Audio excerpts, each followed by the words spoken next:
இன்றைக்கி ஃப்ரைடே இன்றைக்கி 5:30 போலேயே ஸ்டார்ட் ஆகிடுச்சு. காலையில் வெளியே போனதும் நல்ல கிளைமேட் சூப்பராக இருந்துச்சு. ஃப்ரைடே பூஜை பண்ணுறதுக்கு எப்பயுமே முன்னாடி நாளே எல்லா வேலையும் முடிச்சு வச்சுருவேன். அதனால் காலையில் எந்த வேலையும் இருக்காது. கொஞ்சம் காமாக பொறுமையாக ரிலாக்ஸாக பண்ணலாம். டியூஸ்டேவும் சரி ஃப்ரைடேவும் சரி எப்பயுமே ஹோரை டைம் காலையில் ஹோரை டைம்லேயே பூஜை பண்ணிவிடுவேன். அதே போல் இன்றைக்கும் ஹோரை டைமில் தான் பூஜை பண்ணியிருந்தேன். இதில் கொஞ்சம் சீக்கிரமாகவே ஏஞ்சிட்டேன். ஸோ அதனால் கொஞ்சம் பொறுமையாக தான் பண்ணேன். ஏன்னா ரொம்ப டைம் இருந்துச்சு. ஸோ பொறுமையாக பண்ணிக்கலாம்னு சொல்லிட்டு ஒரு வேலையாக பொறுமையாக பண்ணிட்டு இருந்தேன். காலையில் நேரத்தில் யாரும் இருக்க மாட்டாங்க. ஸோ அதனால் கொஞ்சம் ஃப்ரீயாக பண்ணிவிட்டு கொஞ்சம் நேரம் ரிலாக்ஸ் எடுக்கிறதுக்கு கரெக்டாக இருக்கும். அதனால் நான் எப்பயுமே காலையில் டைமில் தான் சூஸ் பண்ணி பூஜை பண்ணுறது.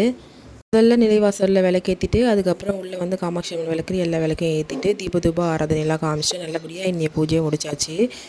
அடுத்து டிஃபன் தான் பண்ணணும். டிஃபன் வந்து நான் இன்றைக்கி உப்புமா தான் செய்ய போகிறேன். எனக்கு வந்துட்டு உப்புமா வந்து நிறைய பேருக்கு பிடிக்காதுன்னு சொல்லுவாங்க. ஆனால் எனக்கு ரவை உப்புமானா ரொம்ப பிடிக்கும். டிஃபன் எனக்கு மட்டும்தான் அப்படின்ற ஆப்ஷன் வரும்போது நான் சூஸ் பண்ணுற ஒரே மெனுன்னு பார்த்தீங்கன்னா ரவை உப்புமா தான். உங்களில் யாருக்கெல்லாம் ரவை உப்புமா ரொம்ப பிடிக்கும்னு எனக்கு கமெண்ட் பாக்ஸில் கமெண்ட் பண்ணுங்கள். ரொம்பலாம் மெனக்கிட்டு செய்யணும்னு அவசியமே இல்லை. எண்ணெய், கடுகு, கடலப்பயிறு, காஞ்ச மிளகா போட்டு தாளிச்சிட்டு வெங்காயம் போட்டு நல்லா வதக்கிட்டு ரவை ஆட் பண்ணுறதுக்கு முன்னாடி ஒரு ஸ்பூன் நெய் ஆட் பண்ணி ரவை நல்லா ரோஸ்ட் பண்ணிவிட்டு 1:1.5 ரேஷியோவில் தண்ணி ஆட் பண்ணி கொதிக்க வச்சு செஞ்சு பாருங்கள். சூப்பராக இருக்கும். கண்டிப்பாக ட்ரை பண்ணி பார்த்து எப்படி இருக்குன்னு சொல்லுங்கள். மறக்காமல் சேனலை சப்ஸ்கிரைப் பண்ணுங்கள்.